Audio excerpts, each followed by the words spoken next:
Good afternoon, everyone. Hope you're all having a good Wednesday. Been kind of quiet today, just got up a little bit ago and decided to start my day. So, as I said yesterday, I do a video of the 1996 VIP autograph set that I'd mentioned. As many of you know, the 1996 VIP as a whole is probably my favorite set in all of racing. I don't know why, I'm just intrigued by the design. There's not a lot of, there is no rookie cards in it. There's some star drivers, Dale Earnhardt, Jeff Gordon, Rusty Wallace, Mark Martin, and drivers of that era that were at the top of their series back then.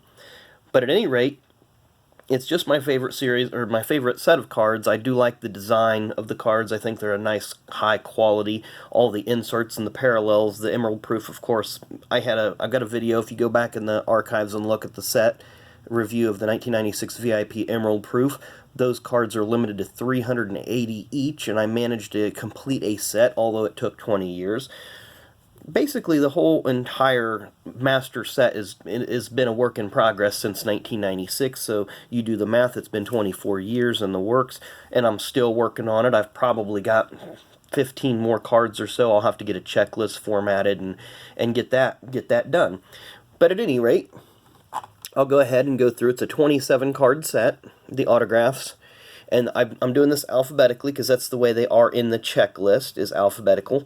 So this is Jeff Andrews, who is a crewman for Hendrick Motorsports, and I'll flip you and show you the backs of the cards. All look like this. That just says, "Congratulations, you're the owner of a guaranteed authentic limited edition press pass VIP 96 autograph race card. Enjoy the card and keep collecting." So that is your COA from Press Pass, but there again, I like the design. It's got the color photo on the one side, a black and white photo on the other. And instead of having the gold VIP emblem or the embossed gold VIP emblem, it's just a standard VIP emblem that you would have seen on the box or their actual logo itself. So we'll continue with the set. We have Johnny Benson, who of course was the 1996 Winston Cup Rookie of the Year. I believe this is and a lot of these cards are going to be the only certified autographs of many of these people that I have, including several of the drivers. You have the Geoff Bodine, and a lot of these I did pick up in a lot about 2 years ago on eBay. There was a seller that had a lot, I believe, of about 22 cards, and I think my winning bid was $73. So I got a lot of these super cheap. Jeff Burton, 1994 Winston Cup Rookie of the Year.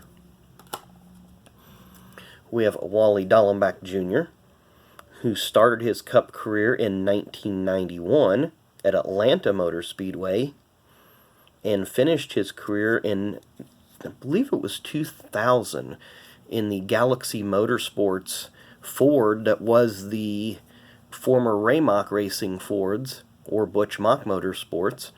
He ran the number 75 Ford in the year 2000. I know he ran a few Busch Series races after that. Of course, we seen this card the other day, and I've got to get it in a proper holder. I do not like the screw-down holders.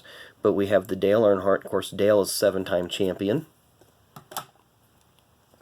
We have Danny Glad. Danny at one time was a crewman for Alan Kulwicki and a crew chief. Here he was with Michael Waltrip and Wood Brothers Racing in 1996. Here we have Jeff Gordon. Of course, Jeff is a 4-time series champion, works for Fox now.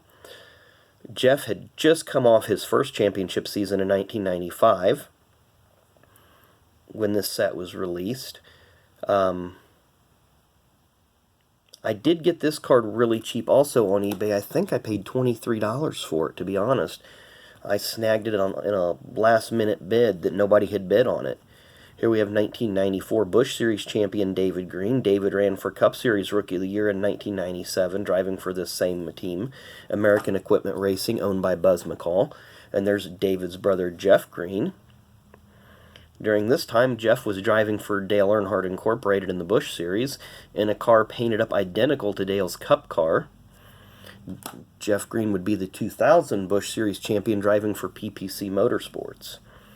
Here we have Steve Meal, who at the time was crew chief for Mark Martin. Steve, of course, was a crew chief for Terry Labonte in 1984 when he won the championship. Actually, I'm sorry, Dale Inman was the crew chief. Steve was a crew member at that time. Steve became crew chief in 1985 after Dale left to go back to Petty Enterprises. Ernie Irvan, driving for Robert Yates Racing at this time. Of course, Ernie known for his 1991 Daytona 500 win. We have Jason Keller, longtime driver in the Busch Series. Started way back in the early 90s. I think Jason has 2 Cup starts to his credit. His first one came in Richmond in 2003 when Jerry Nadeau was injured. And then the second one came, I believe, later that year at Talladega, driving for Dale Earnhardt Incorporated. Bobby Labonte, 2000 Series champion, driving for Joe Gibbs during this time. We have Chad Little, who's currently a NASCAR official. At this time, he was driving for Mark Rippon in the Busch Series. And yes, that is the Mark Rippon that was quarterback for the Washington Redskins. But in this year, 1996, Chad was driving John Deere Pontiacs for Mark Rippon in the Busch Series. They moved up to Cup in 1997, and that team was later bought by Jack Roush. We have Jeremy Mayfield. I think everybody knows, anybody who follows NASCAR for a while knows Jeremy's story. Was banned for substance abuse violations. Of course, that's just another controversial topic for another day. Sterling Marlin, 1994-1995 Daytona 500 winner, driving for Morgan McLaren, their famous number 4 Kodak Chevys. We have Magic Shoes Mike McLaughlin, multiple-time winner in the Busch Series and in the modified division in the Northeast. Mike was a hot shoe in the modifieds. He moved south in the mid-90s for CC Welliver Racing. This was when he was driving the Royal Oak sponsored car, but they had multiple sponsors during this time, including French's Mustard, Black Flag, and Raid pest control products. This was a time when Ted Musgrave was moving up in his career. He was driving for Jack Roush and their family Channel Ford. Jack never had a Cup Series or a Busch Series win, but is a Truck Series champion. And Ted is the only champion of the top 3 touring divisions to win a championship using the car number 1. Joe Nemechek, 1992 Busch Series champion, who won that championship by the smallest of margins, 3 points. Joe still drives today his own family-owned Chevys or Toyotas or basically whatever they can get in all 3 series. Joe has got 4 Cup Series wins. I believe the last came in 2003 at maybe 2004. It was 2004 at Kansas, driving the 01 Army car. But Joe has won driving for Andy Petrie. He got his first win for Felix Sabates in '99 at New Hampshire, and he also won at Richmond with Rick Hendrick. So those are his 4 Cup Series career wins. We have Robert Presley. Robert's a former Busch Series standout, moved up to the Cup Series to run for Rookie of the Year in 1995. Robert bounced around for a few years with different teams. He landed eventually at Jasper Motorsports and had his career best at Chicagoland, a second-place finish, I believe, in 2002. We have Charlie Seegers, engine builder for Hendrick Motorsports. One of the many engine builders.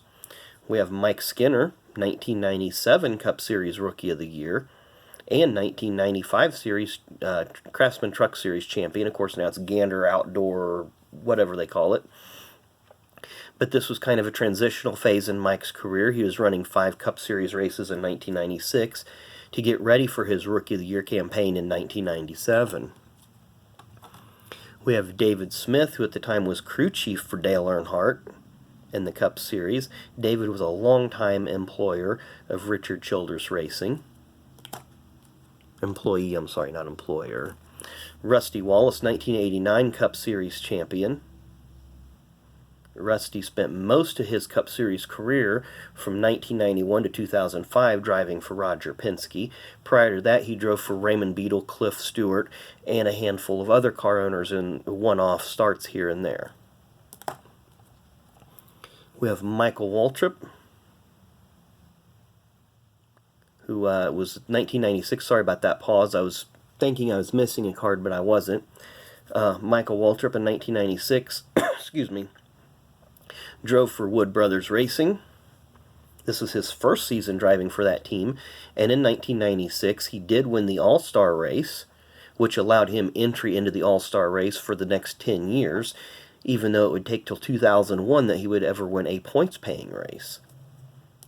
And our final card of the 1996 VIP autograph set is Rick Wetzel, another engine builder crewman of the Hendrick Motorsports team. I like this set. It's very unique. Like I said, it's 27 cards. Excuse me. 27 card set there. Took me about 20 plus years to finally get that one. The Dale Earnhardt card that I got last week was the final one that I needed for that piece of the puzzle. So I've still got a few more cards that I need for some of the insert sets. I'll be continuing to work on that, and then I'll have the master set of 96 VIP complete, and then I'll have that put away, and then I'll get another project of cards. I do have a lot of little projects that I'm working on with the cards, but we'll get there in time. But once again, once we get to 100 subs, I seen we peaked over 60 yesterday, so we're at 63, so thanks again for all you new subscribers coming in. But when we get to 100 subs, I will be doing a giveaway of one of those 3 cards that you see laying in the background, either the Tony Stewart 98 VIP, the 89 Don Ruskin Griffey Jr., or the 2016 Topps Heritage of Braun Strowman. So we'll be doing a giveaway of one of those 3 once we get to 100 subs. But again, thanks for watching. Hit that like button, hit that subscribe button, come back and see us again. Maybe I'll do another video later today. I don't know yet, but definitely be doing one tomorrow. So I appreciate you guys watching. Have a great day.